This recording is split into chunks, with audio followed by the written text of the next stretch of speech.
एक लीला सुना है। एक बार ठाकुर जी गोविंददास जी के साथ छुपन छुपाई खेल रहे थे गोवर्धन पर्वत पर। अभी की बात है, 450 वर्ष पहले की, इसी कलयुग में। तो राजभोग मतलब दोपहर की प्रसादी के बाद ठाकुर जी के कपाट बंद हो जाते हैं और शाम 4-5 बजे खुलते हैं। आज भी ब्रज में ये नियम है। अच्छा, उसका मतलब ये नहीं है कि ठाकुर जी भोजन करके सो गए, नहीं। राजभोग पाके ठाकुर जी फिर अपने सखाओं के साथ गैया चराने जाते हैं। इसलिए हमारे ब्रज के सारे मंदिर बंद होते हैं कि अब ठाकुर जी गैया चरावे गए हैं, शाम को लौट के आएंगे तब दर्शन होंगे। इसलिए सारे मंदिर 12:30-1 बजे तक बंद हो जाते हैं। तो राजभोग के बाद श्रीनाथ जी का मंदिर बंद हुआ। सोई श्रीनाथ जी गोविंद स्वामी और कुछ सखाओं के साथ खेलने निकल जाते गोवर्धन पर्वत पर। आज गोविंद स्वामी बोले, लाला छुपन छुपाई खेलेंगे। ठाकुर जी बोले ठीक है। और जैसे ही छुपन छुपाई खेलने लगे महाराज, तो पहली डायन गोविंददास जी की आई। बोले सब छुप जाओ, मैं 10 तक गिनती गिनूंगा फिर ढूंढूंगा। ठीक है। अब कोई महाराज वृक्षन के पीछे चलोगो, ठाकुर जी एक वृक्ष के ऊपर चढ़ गए, कोई गुफा में चलोगो, कोई कहीं चले गए, और गोविंददास जी गिनती गिनना है 1 2 3 4 5 6 7 8 9 10। 10 गिनती पूरी हुई तो गोविंददास जी ढूंढने निकले। लेकिन सबसे सरल था ठाकुर जी को ढूंढना। क्यों? इतना इत्र लगाते हैं ठाकुर जी की जहां से भी जाते हैं वो जगह महक जाती पूरी। तो गोविंददास जी क्या करते, सूंघते हुए चलते। जहां से भी चंदन की सुगंधी आ रही होती वहीं चल देते। वृक्षों को सूंघते, पृथ्वी को सूंघते, हर अंग से सुगंध आती है ठाकुर जी की। तो जहां चरण रखते हैं महाराज वो वर्षों तक सुगंधित रहती है। सोई गोविंददास क्या करते, 2 मिनट में ही जाते और ठाकुर जी के जिस वृक्ष पर बैठ जाते वहीं नीचे से जाके कहते थे, ठाकुर जी पकड़ लियो। ठाकुर जी के, गोविंदा मैं कितनों छुप जाऊं, तुमको कैसे पकड़ ले? और ठाकुर जी अब तो पकड़ ली, अब आप जाओ, आप गिनती गिनो, हम छुपेंगे। ठाकुर जी बोले ठीक है। ठाकुर जी अब चले गए डाइन देवे और 1 2 3 4 5 6 7 8 9 10 तक गिनती गिनी, सब छुप गए। अब ठाकुर जी थोड़ी देर तो ढूंढते रहे। ढूंढते ढूंढते ढूंढते ठाकुर जी गए थक।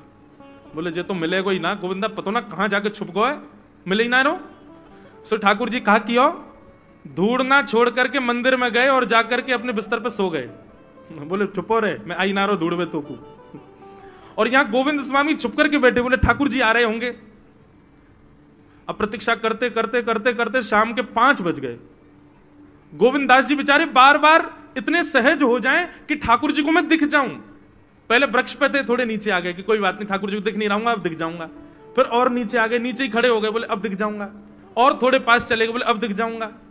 अब तो बिल्कुल खुले में ही खड़े हो गए, अरे पकड़ लो हमको आके। लेकिन ठाकुर जी तो है ही नहीं, ठाकुर जी सो रहे हैं कमरा में जाके। इतने में ही महाराज गुसाई जी ने घंटे घड़ियाल बजाए। ठाकुर जी के उत्थापन का समय शाम को 4:30-5 बजे मंदिर खुलता है। और जैसे ही घंटे घड़ियालों की आवाज आई, गोविंद स्वामी बोले मैं यहां दुबको बैठा हूं, 4 घंटा से भूखो प्यासो पेड़ पे चढ़ा हूं कि लाला आ रहे होगे ढूंढवे, खुद मंदिर में पहुंच के आरती करा रहे हैं अपनी। गोविंद दास जी मंदिर के बाहर जाके खड़े हो गए तो देखा श्रीनाथ जी बढ़िया प्रेम से खड़े आरती करवा रहे। जैसे ही श्रीनाथ जी ने देखा सामने गोविंदा खड़ो है, तो ठाकुर जी डरन लगे। बोले क्यों, या को पकड़वे में श्रम है, जा तो थक जाता हूं मैं, या हमारे तो आगे सो गए हो। और जो गुस्सा कर रहा है तो गोविंदास जी का पद है, दाव दे आयो भाज गमार, पद है, पद में ही ठाकुर जी को सुना रहे हैं। दाव दे आयो भाज गमार, कवई तो निकसे को भार, ऐसी दूंगो मार। ठाकुर जी घबराने लगे। गुसाई जी बोले जय जय कहा भयो। बोले देख गोविंदा, गोविंदा मुझसे नाराज है, रो मुझको सुना रो है। गुसाई जी बोले हे गोविंदा तुम क्यों ठाकुर जी पे नाराज हो, तुम्हारे लाडले ने कहा किया, तुम्हें कहा पतो। 4 घंटा ते पेड़ पे लटको बैठो मैं कि आ रहे होंगे, आई ना, यहां के सो गए, जैसे ऐसे काम करे तुम्हारा लाला। गुसाई जी जब ये लीला सुनते तो उनके नेत्र सजल हो जाते और गोविंद दास को हृदय से लगा के कहते तुम कितने भाग्यशाली हो, जगत नियंता त्रिलोकी नाथ इस कलिकाल में तुम्हारे साथ खेलते हैं, तुम्हारे साथ लीला करते हैं। गोविंद दास, ठाकुर जी को खेल बहुत प्रिय है बंधुओं, ठाकुर जी को खेलना बहुत प्रिय है। ठाकुर जी को आनंद कराओ। हमने गिरिराज जी की दंडवती परिक्रमा दी, हम थे, हमारे एक पंडित जी थे, एक फोटोग्राफर भैया थे, हम लोग थे 7-8 जने थे। दुनिया भर के लोग बोले जब भी आपकी परिक्रमा रुका करे, थोड़े थक जाया करो तो उस समय इसका पाठ करना, उसका पाठ करना, जे करना, कीर्तन करना, शुद्ध रहना, शुद्ध खाना, जैसे रहना, साबुन मत लगाना, तेल मत लगाना, दंडवती ऐसे करनी।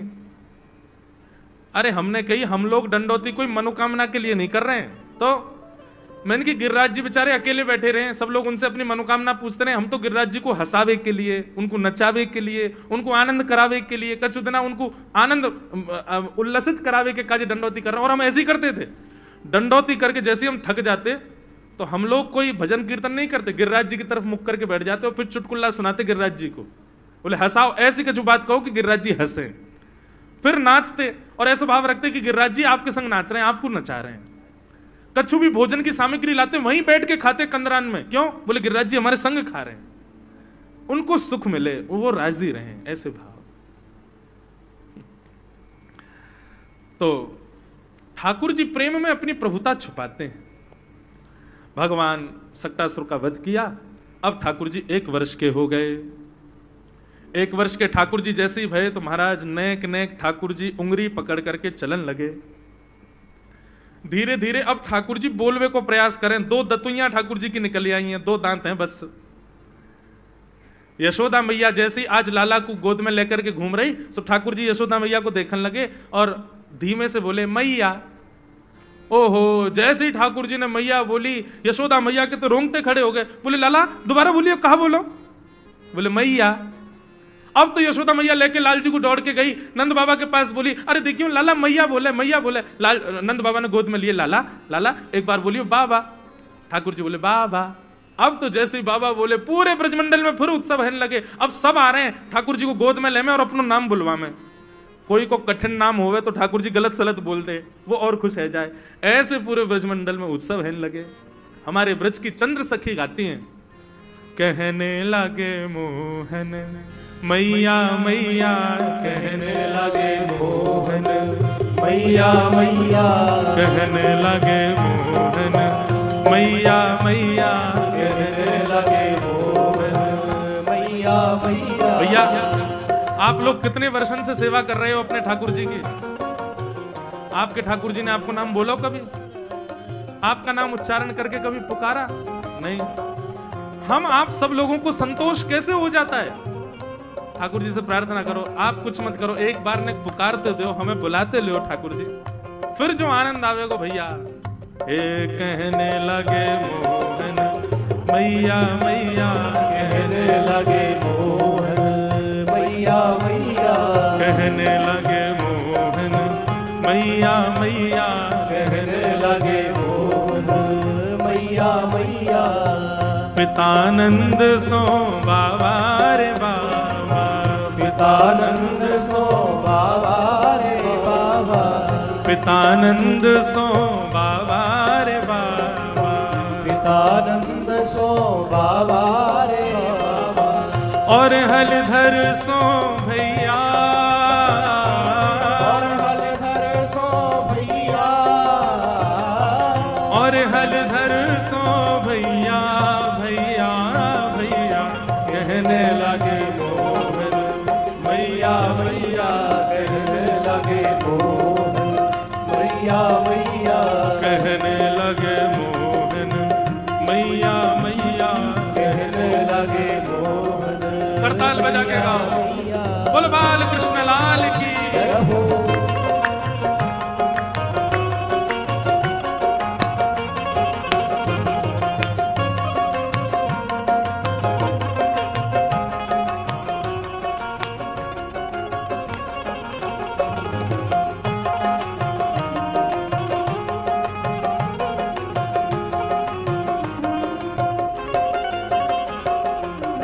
ऊंचे चढ़ चढ़ कहती यशोदा, ऊंचे चढ़ चढ़ कहती यशोदा, ऊंचे चढ़ चढ़ कहती यशोदा, ऊंचे चढ़ चढ़ कहती यशोदा। ओ ले ले नाम कन्हैया, ले ले नाम कन्हैया,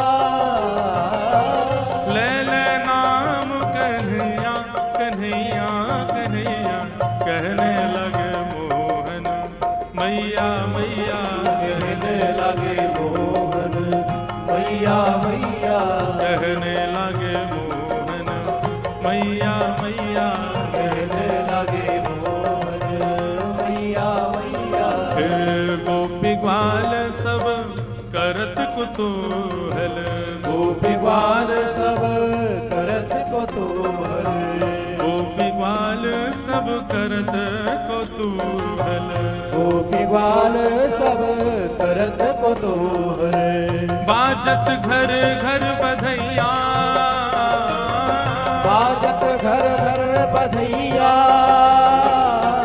घर घर बजत बधैया, बधैया बधैया, कहने लगे मोहन मैया मैया, कहने लगे मोहन मैया मैया, कहने लगे मोहन मैया मैया, कहने लगे मोहन मैया मैया।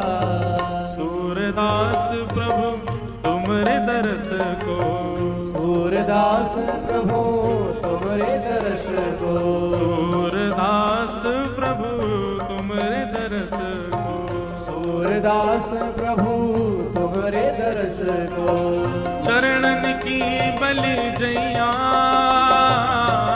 चरणन की बल जैया, चरणन की बल जैया, जैया जैया, कहने लगे मोहन मैया मैया, कहने लगे मोहन मैया मैया, कहने लगे मोहन मैया मैया, कहने लगे मोहन मैया मैया, कहने लगे मोहन मैया मैया, कहने लगे मोहन मैया मैया, कहने लगे मोहन मैया मैया, कहने लगे मोहन मैया मैया। पूरे ब्रजमंडल में सब आनंदित हो गए, सब अपनो अपनो नाम ठाकुर जी से जाकर के बुलवा रहे हैं। ऐसा आनंद सबन को है। अब ठाकुर जी 1 वर्ष के है गए, लेकिन अभी तक नामकरण संस्कार न भयो। तब ब्रजमंडल में श्री गर्गाचार्य जी महाराज आए और गर्गाचार्य जी सो नंद बाबा ने प्रार्थना करी कि हमारे कुल पुरोहित तो श्री सांडिल्य मुनि हैं, पर सांडिल्य मुनि कहीं व्यस्त हैं, हम आपसे प्रार्थना करें हमारे लाला को नामकरण कर दो।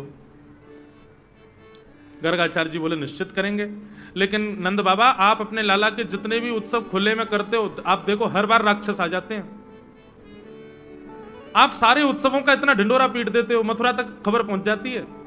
अब नामकरण का उत्सव करोगे फिर कोई राक्षस आ जाएगा। यशोदा मैया बोली पड़ोसी को भी नहीं बुलाएंगे, लेकिन हमारे लाला को नामकरण करो। तो भगवान का बड़ा गोपनीय रीति से नामकरण हुआ। और कहां हुआ? ठाकुर जी के सब उत्सवों में तो ब्रजवासी और सब थे ही, लेकिन नामकरण उत्सव में गैयाएं थी, गैयाओं के बीच में ठाकुर जी का नामकरण उत्सव हुआ। बंधुओं, प्रयास करो, जब तक बालक माता पिता के आश्रय में आश्रित है, जब तक स्वच्छंद नहीं हुआ, तब तक उसके सारे श्रेष्ठ कर्मों का प्रारंभ गौशाला में करो। जैसे कि नामकरण संस्कार आप कहीं भी करो, कैसे भी करो, उसमें वो भाव नहीं, गौशाला में करो। और अनुष्ठानों में तो देवताओं को बुलाना पड़ता, गौशाला में तो 33 कोटि देवता हमेशा निवास करते हैं। अब सोचो, यह शास्त्र की बात है कि जो यज्ञ आप अपने घर पर कर रहे हो वो और भी ज्यादा श्रेष्ठ होगा यदि आप उसको किसी नदी के किनारे करो। नदी के किनारे जो यज्ञ कर रहे हो वो उससे भी ज्यादा श्रेष्ठ होगा यदि आप उसको समुद्र के तट पर करो। समुद्र के तट से भी ज्यादा श्रेष्ठ होगा यदि वह यज्ञ आप किसी तीर्थ में करो, और समस्त तीर्थों से भी ज्यादा श्रेष्ठ होगा यदि वो यज्ञ आप साधारण सी गौशाला में करो, गायों के बीच में करो। ठाकुर जी, मैंने पूरी भागवत में बाल लीला में एक चीज देखी, हर शुभ दिन यशोदा मैया लाला को लेकर सोई गौशाला पहुंच जाए, गैयान के पास। ठाकुर जी का अन्नप्राशन हुआ गौशाला में, नामकरण हुआ गौशाला में, नाल छेदन हुई गौशाला में, सब गौशाला।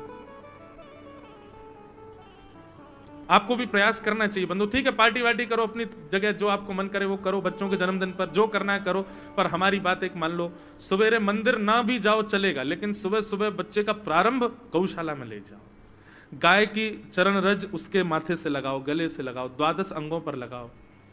इसका प्रभाव आपको दिखेगा उस बालक के अंदर।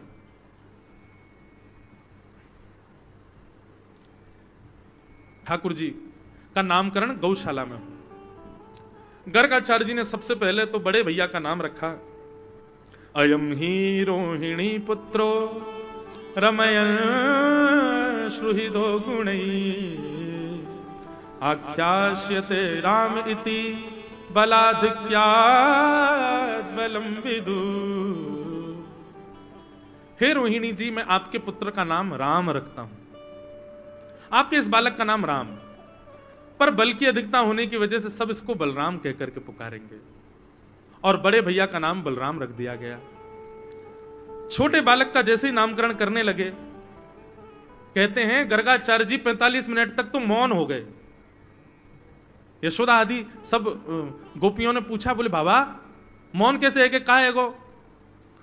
गर्गाचार्य जी की जीभ पर वर्णमाला के जितने भी अक्षर हैं, संस्कृत के जितने भी अक्षर हैं, हिंदी के जितने भी अक्षर हैं, वे समस्त अक्षर एक साथ प्रकट हो गए थे, और सब अक्षर हाथ जोड़ करके गर्गाचार्य जी से प्रार्थना कर रहे हैं कि हे गर्गाचार्य जी, आप हमको कृतार्थ करो, हमसे ठाकुर जी का नाम प्रारंभ हो, ऐसी कृपा कर दो। तो गर्गाचार्य जी असमंजस में पड़े कि मैं किस अक्षर से नाम रखूं। ठाकुर जी की ऐसी जन्म कुंडली बनी, हम लोगों की जन्म कुंडली बनती है 3-4 अक्षर आते हैं इस पर नाम, ठाकुर जी की जन्म कुंडली में सारे वर्ण अक्षर आ गए, सबसे नाम रखो। सब कह रहे हैं कि हमसे नाम रखो, ठाकुर जी की सेवा में हम जाएंगे, कृतार्थ हो जाएंगे। तब गर्गाचार्य जी ने सारे अक्षरों को शांत किया, बोले रुक जाओ, हमको निर्णय लेने दो। और क्या कहा कि बहुनी शंति नामानि रूपाणि च गुणस्यते गुणकर्मानुरूपाणि तान्यहं वेदनो जना। भैया हिंदी वर्णमाला में जितने अक्षर हैं, हर अक्षर से आपके लाला का एक नाम होगा, आपके लाला के असंख्य नाम होंगे। यशोदा मैया बोली ऐसा मत करो बाबा, इतने सारे नाम धर जाओगे, मैं लाला को कैसे बुलाऊंगी? कोई एक नाम धर दो जैसे मैं लाला को बुलाऊं। तब गर्गाचार्य जी ने ठाकुर जी का नाम रखा, शुक्ले रक्तस्तथा पीत इदानीं कृष्णतां गत। मैया आपका ये लाला अपने पूर्व जन्म में शुक्ल वर्ण का था, किसी जन्म में ये रक्त वर्ण का था, किसी जन्म में श्वेत वर्ण का था, इस वर्ण में ये कृष्ण वर्ण का है, थोड़ा काला है, इसलिए मैं इसका नाम कृष्ण रखता हूं। कृष्ण वर्ण को कहते हैं, वर्ण मतलब complexion, dark complexion, light complexion. ये जो हमारा शरीर का रंग होता है या किसी भी जगह रंग विद्यमान है, उसको वर्ण कहते हैं। ठाकुर जी का वर्ण कैसा है? कृष्ण वर्ण। ठाकुर जी काले नहीं है बंधु, ठाकुर जी सांवले भी नहीं है, तो कैसे हैं ठाकुर जी? तो इस बार होली आए ना, तो दुकानों से सारे रंग ले आना, जितने रंग हों, और भी जो रंग आपके तांदूर में नहीं आए हो, हैदराबाद में कुछ नए मिल रहे हो, वहां से वो भी मंगा लेना। दुनिया में जितने भी रंग हैं सबको मिला दीजिएगा, जो रंग निकल के आएगा वो है कृष्ण वर्ण, वो है कृष्ण वर्ण। और देख लेना आप सारे रंगों को मिला करके, वो काला नहीं होगा, वो कुछ अलग ही निकलेगा, उसी को कृष्ण वर्ण कहते हैं। वैसा रंग है ठाकुर जी का। ठाकुर जी का नाम कृष्ण रखा। बाकी कृष्ण शब्द का अर्थ क्या है? जो सबको अपनी ओर आकृष्ट करे, सबको अपनी ओर कर्षति इति कृष्ण, जिसके ऊपर सब आकृष्ट हो जाएं, वो कृष्ण है। ऐसा हो ही नहीं सकता कि ठाकुर जी को कोई देखे और उनके ऊपर आकर्षित ना हो। आपका मन, आपका चित्त, आपके नेत्र, आपकी वाणी, आपके कर्णरंध्र, किसी ना किसी रूप से तो ठाकुर जी को आप ठाकुर जी के हो ही जाओगे। अच्छा, कई लोगों को दर्शन में आनंद नहीं आता, तो निश्चित है कथा सुनने में उनको सुख मिलेगा। कथा सुनने में सुख नहीं मिलता, कीर्तन सुनने में सुख मिलेगा। आपको कथा में भी सुख नहीं, कीर्तन में भी सुख नहीं, दर्शन में भी सुख नहीं, तो ठाकुर जी के प्रसाद में ही सुख मिलेगा। कई लोग होते हैं वो कहते हैं तिरुपति बालाजी जा रहे हैं महाराज जी, लड्डू जरूर ले आना वहां से हमारे लिए। क्यों? ये आपको लड्डू नहीं भा रहा है, आपको कृष्ण के संबंध की कोई भी वस्तु भा रही है, इसका मतलब उस वस्तु से कृष्ण आपके भीतर प्रवेश कर रहे हैं। उनका नाम ही कृष्ण है, वो आकर्षण करते हैं। अच्छा, तुम हमारे रूप पे मोहित नहीं होगे तो लो हमारी कथा पे मोहित हो जाओगे, कथा पे मोहित नहीं होगे तो कीर्तन ऐसा सुनाएंगे व्यास जी उस पर मोहित हो जाओगे, कीर्तन पे भी मोहित नहीं हो रहे तो प्रसाद तो बेटा तुम इससे तो बचे ही नहीं पाओगे, इस पर तो तुमको आकर्षित होना ही पड़ेगा। बच्चों, कहां से बचोगे? ठाकुर जी कहीं से भी आपको बचने का मौका नहीं देंगे, हर तरीके से अपना बना लेंगे, इसीलिए उनका नाम है कृष्ण। ठाकुर जी का नाम क्या है? कृष्ण। 3 प्रकार के लोग अशुद्ध बोलते हैं कृष्ण: छोटे बच्चे, बूढ़े बुजुर्ग बिना दांत वाली अम्मा बाबा, और तीसरे जिनकी मति एकाग्र नहीं है। ये 3 प्रकार के लोग कृष्ण शब्द का उच्चारण गलत करते हैं। बालकों को और वृद्धों को दोष नहीं लगता, उनकी जीभ में ही दोष आ जाता है। बालक तो छोटे तोतले होते हैं, और बड़े बुजुर्ग बेचारे इतने योग्य नहीं रह पाते, बोल नहीं पाते। लेकिन ये जो सामान्य एज के लोग हैं, इनमें भी कृष्ण शब्द का उच्चारण वो उचित नहीं कर सकता जिसने कभी सत्संग नहीं किया और जिसकी मति एकाग्र नहीं है, बुद्धि एकाग्र नहीं है। कृष्ण, कृष्णा नहीं, कृष्ण ठाकुर जी का नाम कृष्ण रखा गया। अब तो ठाकुर जी का नामकरण हो गया, कभी कृष्ण, कभी कन्हैया, कभी कनुआ, सारे नाम लेकर के मैया लाल जी को बुलाती रहती है। कभी कछू के, कभी कछू के, ठाकुर जी को खूब आनंद आ जाए। एक बार बंधुआ, एक किसान था, बड़ा भोला भाला, अनपढ़ था, ज्यादा पढ़ा लिखा नहीं था। किसान अपने खेत में खेती कर रहा था, तभी एक महात्मा उसके खेत में आ गए और महात्मा आके बोले, भाई हमको कुछ भोजन प्रसाद पवाओ। किसान बोला, अरे महात्मा आए भैया, इनको प्रणाम करो। किसान ने उनको प्रणाम किया, प्रणाम करके महाराज उनको भोजन प्रसाद पवाया और कहा, महात्मा जी आप आए हैं, मुझे कोई गुरु मंत्र दे जाओ। महात्मा जी ने सुंदर गुरु मंत्र दिया, 12 अक्षर मंत्र दिया।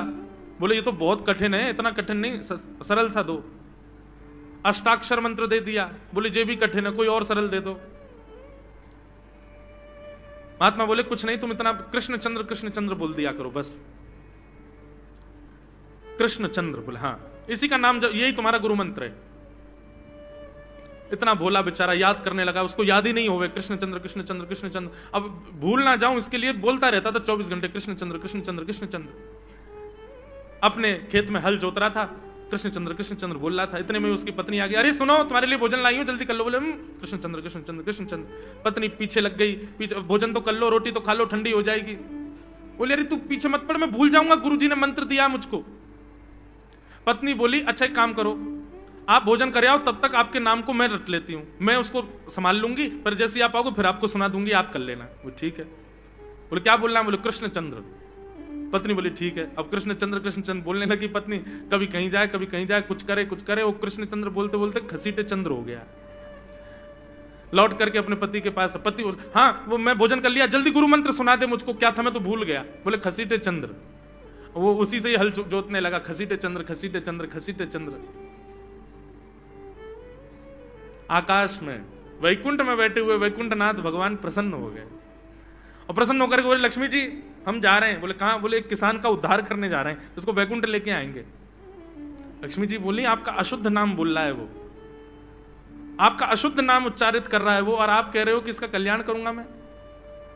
ठाकुर जी बोले, देखो नाम भाव कुभाव अनख आलसहु, नाम जपत मंगल दिश। नाम कैसे भी जपे कोई दोष नहीं है, बस भाव मेरे प्रति होना चाहिए। वो नाम भले ही गलत जप रहा है, लेकिन उसके हृदय में तो मैं ही हूं ना। और एक बात बताऊं लक्ष्मी जी आपको। बोले क्या? बोले ये घसीटे चंद्र अशुद्ध नहीं है, मेरा नाम है ये भी। बोले क्यों? बोले जब हम छोटे थे तो बाल लीला कर रहे थे ब्रज में, यशोदा मैया खूब नहलाती धुलाती और बढ़िया सुंदर श्रृंगार करती, लेकिन हम पूरे नंद भवन में घुटमुन चल चल के कभी नीचे लुढ़क करके कभी ऊपर गिर के सब माला तोड़ लेते, अस्त व्यस्त वस्त्र कर लेते, घुंघराले केशों की ऐसे भुज्जा बना लेते, ऐसा रूप बना लेते। यशोदा मैया बोली, आओ मेरे खसीटे चंद्र, सुबह कृष्ण चंद्र बना के भेजती हूँ, खसीटा चंद्र बन के आता है शाम को। तो बोले तब यशोदा मैया ने हमारा नाम रखो खसीटे चंद्र, तो इसलिए शुद्ध नाम है। तो ठाकुर जी के बहुत सारे नाम हो गए, कनुआ, गोपाल, गोविंद, माधव, कन्हैया।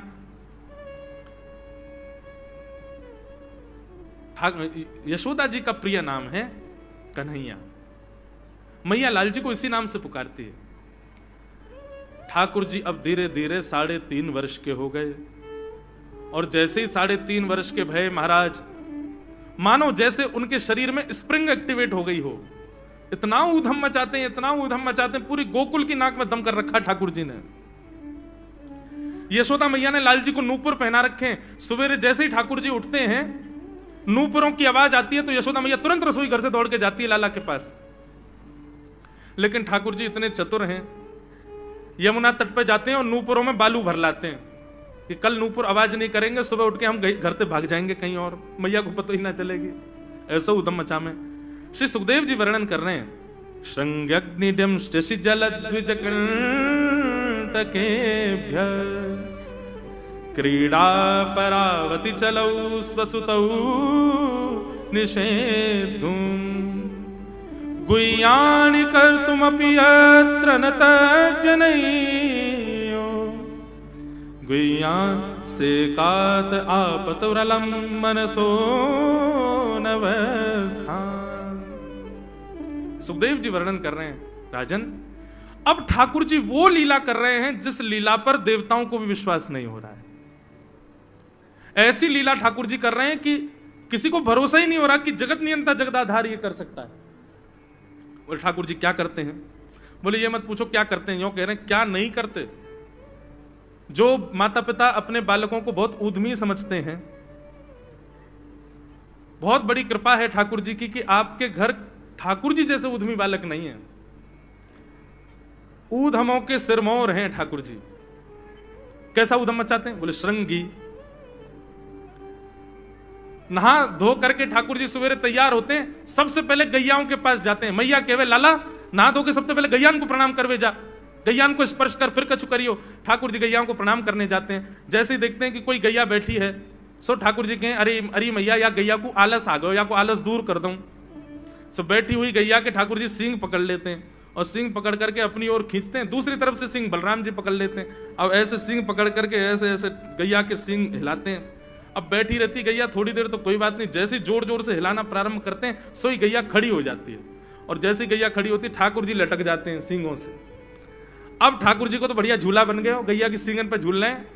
थोड़ी देर तो गैया इधर से उधर ठाकुर जी को झुलाती रहती है, लेकिन थोड़ी देर बाद जैसे ही ठाकुर जी की पकड़ कमजोर होती है, गैया को पता चल जाए कि अब लाला गिरवे वार होए, तो गैया भी इतनी चतुर कि वो गोबर में ही जाके खड़ी हो गए। ठाकुर जी कहे आगे कुछ चल, मैं गोबर में जाऊंगा। गैया कि ना अब तो मैं यहीं खड़ी रहूंगी, तुम गोबर में ही गिरो। और सोई ठाकुर जी को हाथ छूट जा, मैया मैया बचाइयो, देख जे गैया मुझको गोबर में फेंक रही है। अब मैया जब तक बचावे आवे तब तक तो लाल जी के हाथ छूट जाएं और ठाकुर जी गले गले तक गोबर के ढेर में जाके गिर जाएं। और यशोदा मैया निकाले, कितनों सजाए लो, कितनों ए लाला तू वैसे ही कारो, ऊपर से मैं तो को बढ़िया सुंदर बना के रखूं, लेकिन तू घूम फिर गया गोबर में ही आके चौं खेले। मोकू तो लगे तू पूर्व जन्म को सूकर दिखे। ठाकुर जी मंद मंद मुस्कुरा रहे, हाँ मैया जे बरा भगवान को अवतार भयो ना, जाने पृथ्वी की रक्षा करी हिरण्याक्ष से। मैया बोली हाँ वो मैं ही तो हतो, मैं जय जय हूं मैया, वो बरा भगवान ही जय जय, वही जय जय तेरे यहाँ लाला बन के आयो है। यशोदा मैया के बातन ने मत बनाए कर, नेक नेक बड़ो है क्यों बोल वो सीखो, ऐसी बात बनावे, जय जय बोले अपने आप पे, नहावे धोवे है ना, मोह पहुंचे ना, मैं जय जय हूं। ऐसी मधुर लीला ठाकुर जी कर रहे हैं। आकाश में 33 कोटि देवता ये लीला देख करके अपने नेत्रों पर विश्वास नहीं कर रहे। ऐसे मधुर ठाकुर जी। श्रृंगी अग्नि ड्यमष्टि। एक दिन नंद भवन में गैया ब्याह गई। जैसे ही गैया ब्याई, ठाकुर जी जैसी गैया ब्याती है ठाकुर जी वहीं खड़े हो जाते हैं। और बंधुओं शास्त्रों में आज्ञा है कि गाय जब ब्याह रही हो, बछड़े को जन्म दे रही हो या बछिया को जन्म दे रही हो, उस समय गैया जो होती है वो दो मुखी हो जाती है। एक मुख तो सामने है, और जब जन्म देती है तो बछड़ा या बछिया उसका मुख जब बाहर आता है तो दो मुखी हो जाती है। ऐसी दो मुखी गैया की जब आप परिक्रमा करते हो तो पूरे ब्रह्मांड की परिक्रमा का फल प्राप्त होता है। तो ठाकुर जी का नियम है, नंद बाबा की उंगली पकड़ के खड़े रहे, जैसे ही गैया ब्यावेवारी हो तो वाकू सहलाते रहे, जैसे ही गैया ब्यावेवारी हो, जैसे ही बछड़ा बाहर आवे सही ठाकुर जी वाकी परिक्रमा कर लें, परिक्रमा करके दंडवत प्रणाम करें, वाकी चरण रज को माथे से लगा में, और बछड़ा जन्म ले सो वाकू नवा में दुआ में, वाकू अपने गरे से लगा में। एक दिन ठाकुर जी जोर जोर से रोने लगे। बछड़ा जैसे ही जन्म लियो बछड़ा ने, ठाकुर जी रोने लगे।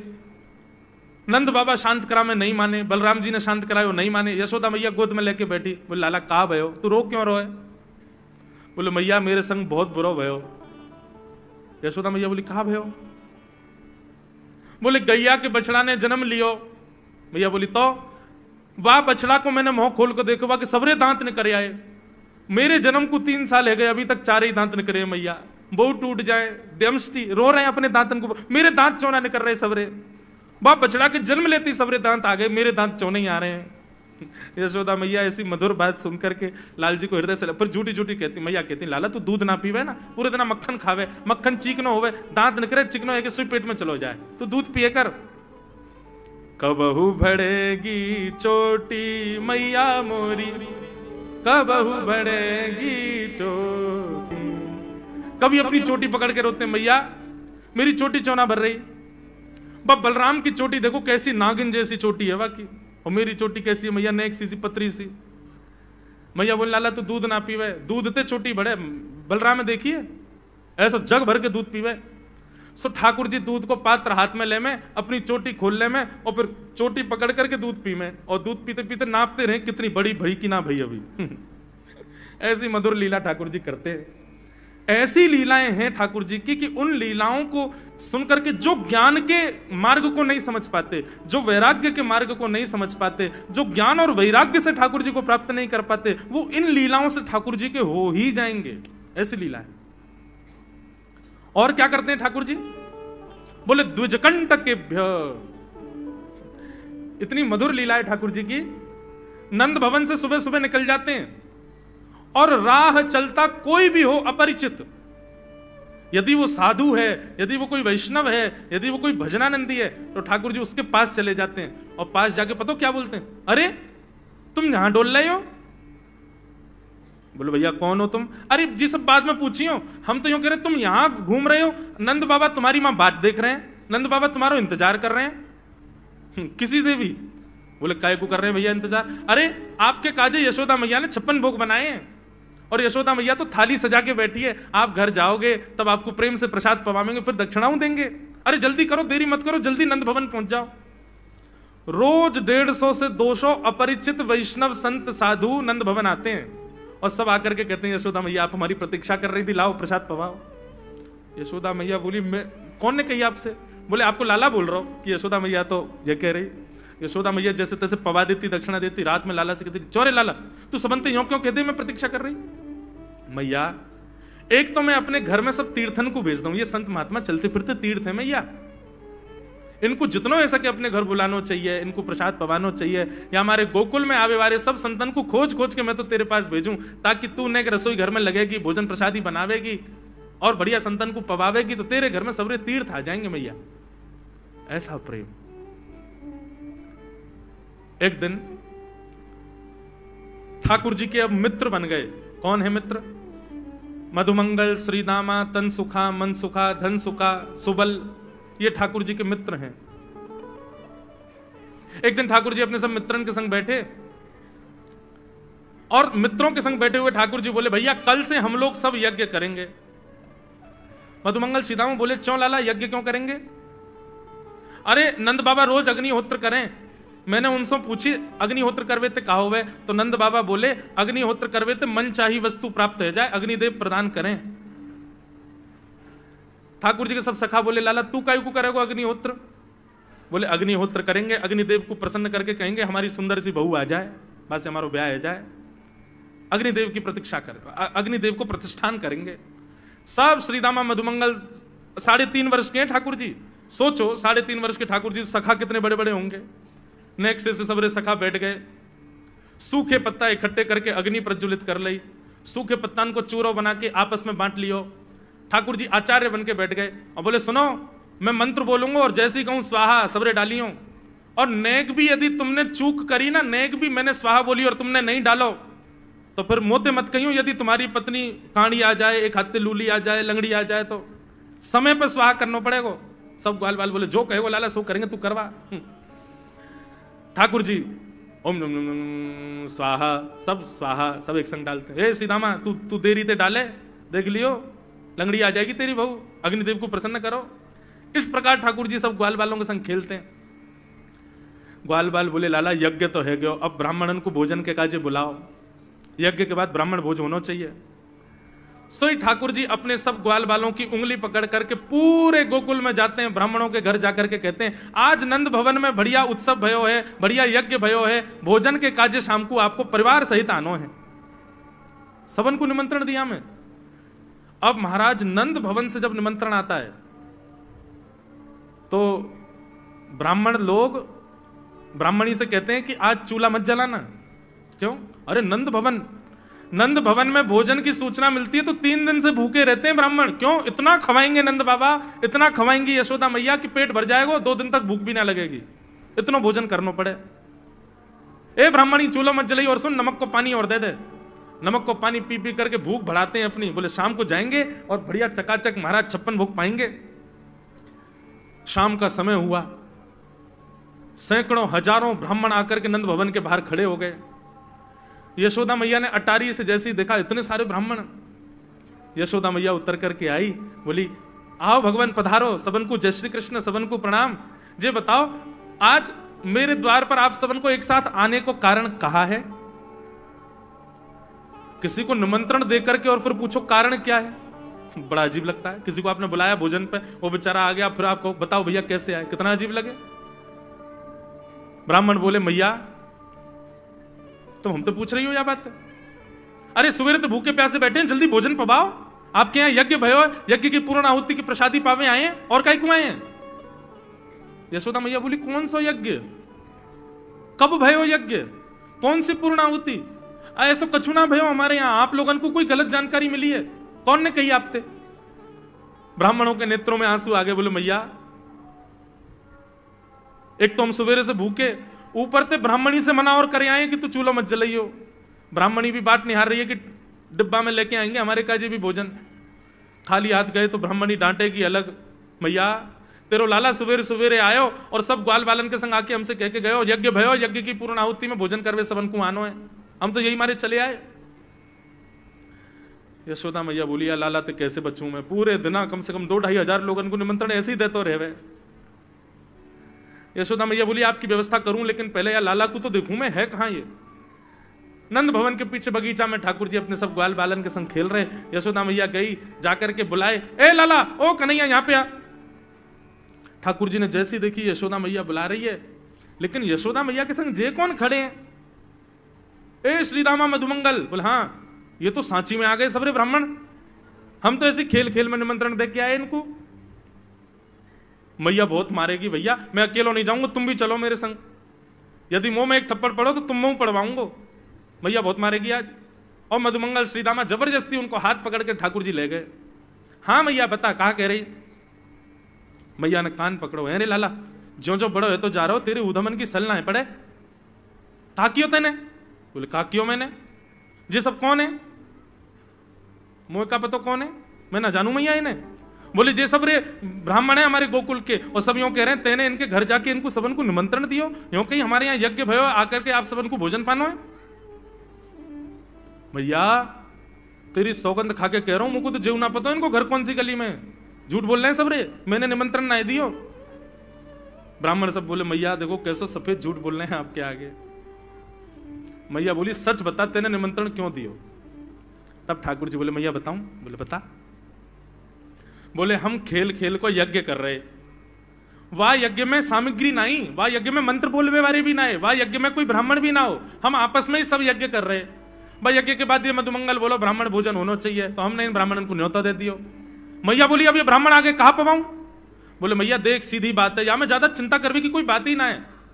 जब बिना मंत्र के, बिना ब्राह्मणन के, बिना यज्ञ सामग्री के हमारा यज्ञ है सके, तो ऐसे ये भी खाली दोना लेके बोलते हैं हाँ भाई रसगुल्ला बहुत बढ़िया बनो है, ये देखो ओ हो मोहन थार तो बहुत ही बढ़िया बनी है, सब्जी तो पूरी कितनी बढ़िया लग रही है, खाली पत्तल लगा दे, खाली दोना लगा दे, और भाव से ये लोग भी पालेंगे है क्यों भोजन, भाव को यज्ञ भाव को भोजन। ब्राह्मणों को बंधुओं गुस्सा, ठाकुर जी की लीला पे किसी को क्रोध नहीं आता, सब हंस जाते। पर यशोदा मैया आधी रात में रसोई बनाती है, सब ब्राह्मणों को पवाती है, और इतना बनाती है कि उनके घर भिजवाती है। मैया बोले लाला इतना काम करावे। बोले मैया तू बैठी बैठी ना मोटी है गई है, हमारे मुंह को लगे, तू पूरे दिन लगी रहकर रसोई में कछु कछु बनाती रहकर। ऐसी ठाकुर जी की मधुर लीला। बंधुओं भगवान ने चोरी क्यों की? अभी तक चोरी शुरू नहीं हुई ठाकुर जी की। अब ये चोरी का प्रसंग कैसे प्रारंभ होता है? एक दिन ठाकुर जी अपने ग्वाल वालों के संग खेल रहे थे, तो ठाकुर जी ने ऐसे खेल खेल में श्रीदामा को धक्का दिया, श्रीदामा गिर गया, बहुत जोर से रोया। ठाकुर जी बोले अरे भैया शांत है जा, लग गई, अरे ठीक है अब शांत है जा। लेकिन श्रीदामा शांत नहीं हुए। ठाकुर जी बोले तुम कैसे हो, हैं? गोकुल में रहे में हम। गोकुल को मतलब है जहां हर घर में 1000 गैया, उसका नाम है गोकुल। इतनी गैयान को दूध घी दही सब हमारे घर में होवे। अरे खा पी के न बढ़िया अपनी शरीर को बनाओ, खेल खेल में लगती रहे, इतना रोवे को कहा मतलब है। तो श्रीदामा क्रोध में भर के बोला तू तो राजा को बेटा है लाला, तो को मक्खन खावे को मिले, घी खावे को मिले, दही पीवे को मिले। हम लोग तो बेचारे गरीब ब्रजवासी हैं, हम लोग जितना दूध घी दही बनावे सब कंस के लोग ले जामे हमारे यहां से। कंस ने ब्रजवासीन के ऊपर कर लगा रखो है, टैक्स लगा रखो है। कहा कि प्रत्येक ब्रजवासी को इतनो मटका भर के घी दूध दही सब मथुरा भेजना पड़े, हम लोग घर में ना रख सकें, क्योंकि कंस के सिपाही जब आके हमारे घर की तलाशी करें, यदि इतने मटका हमारे घर को प्रसारित हैं, वहां से ज्यादा यदि हमारे घर में मिल गए तो मृत्यु दंड होगा हमारा। समझ रहे हैं बात? कंस ने पूरे ब्रजवासियों को कह रखा है कि हर घर में 4 मटकी से ज्यादा नहीं होनी चाहिए, उससे अधिक आने वाला दूध घी दही ये सब मथुरा भेजना है।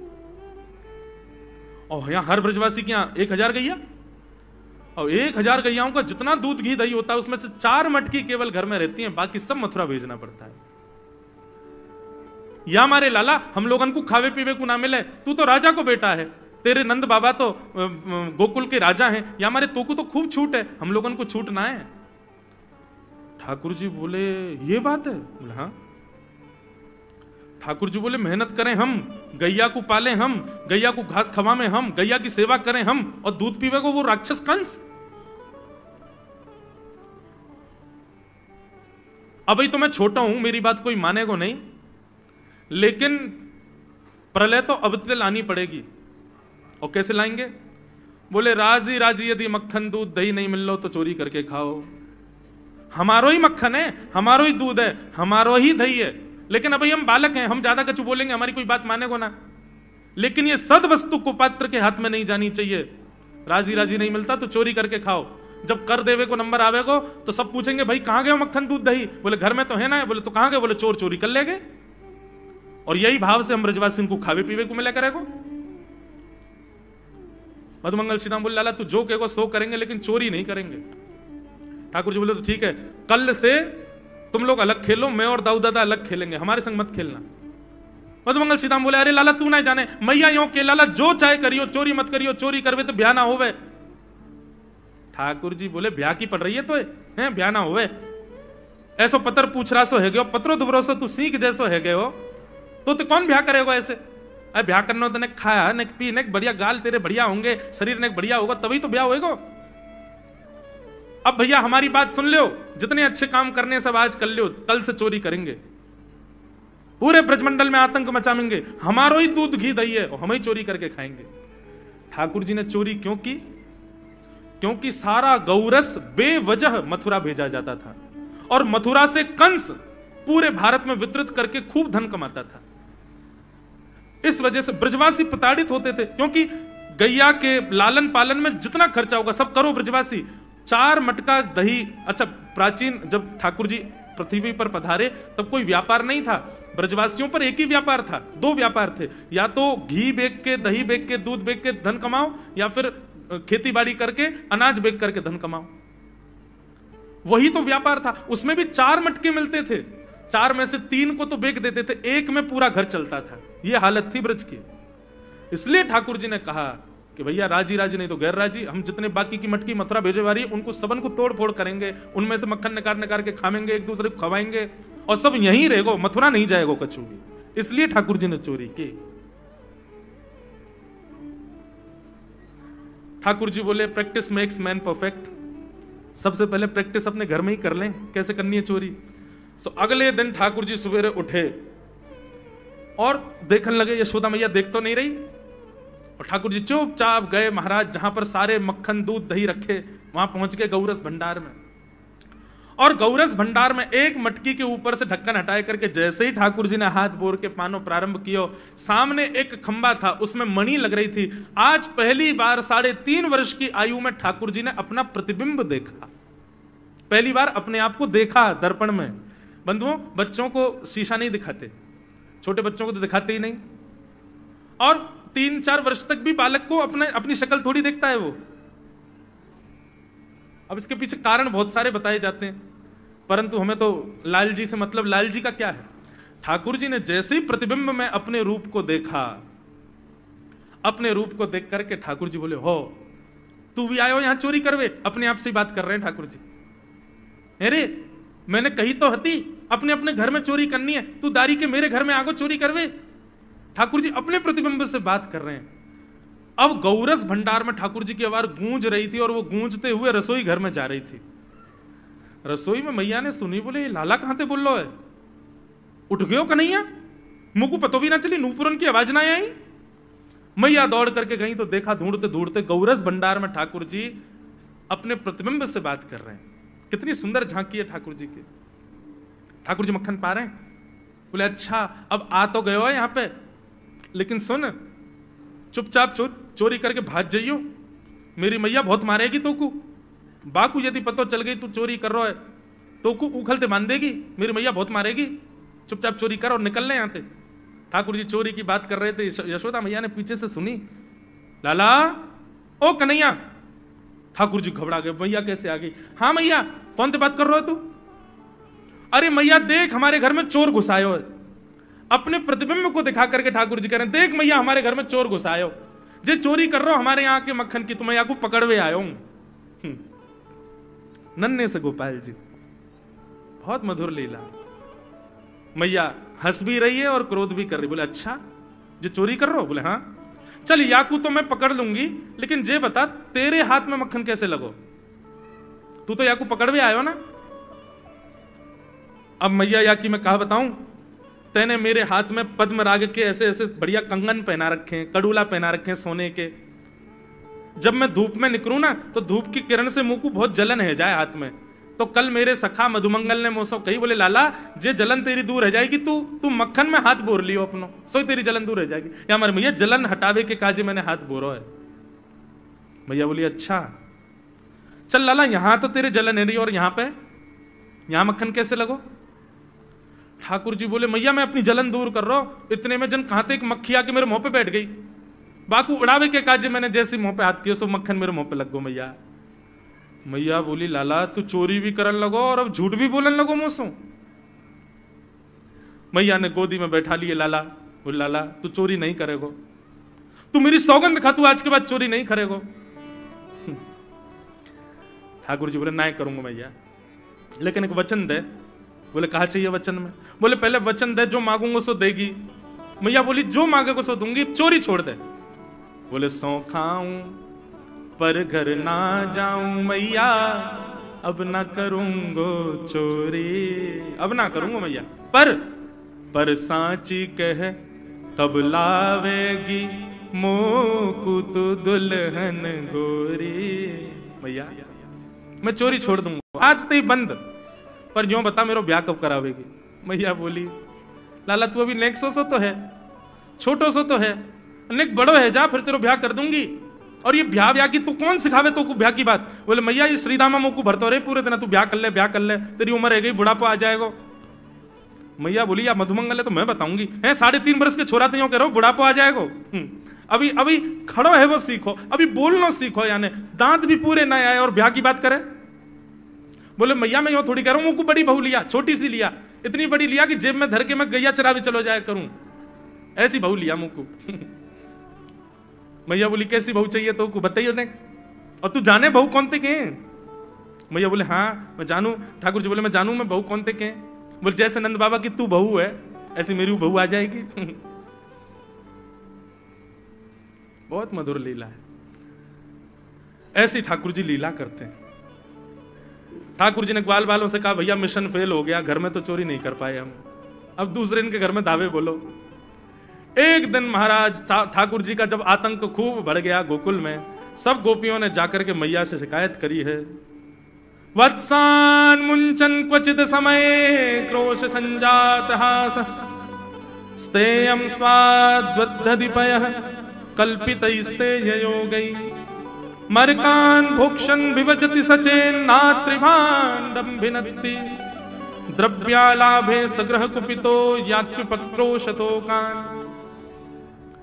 सब गोपियों ने जाकर के मैया से शिकायत करी, बोले मैया अपने लाला को संभाल लियो, नहीं तो काउदना हम देख लेंगे और फिर हमसे मत कहियो कि तेने मेरे लाला से यूं क्यों कही। मैया बोली कहा क्यों मेरे लाला ने? गोपी बोली ये बस सुन लो और यूं बताइयो कहा ना करे तुम्हारो लाला।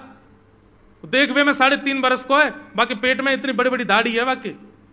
मतलब ओ नंद रानी तेरो लाला जबर भयोरी, मेरी मटकी उलट के पलट गयोरी, नंद रानी तेरो लाला जबर भयोरी।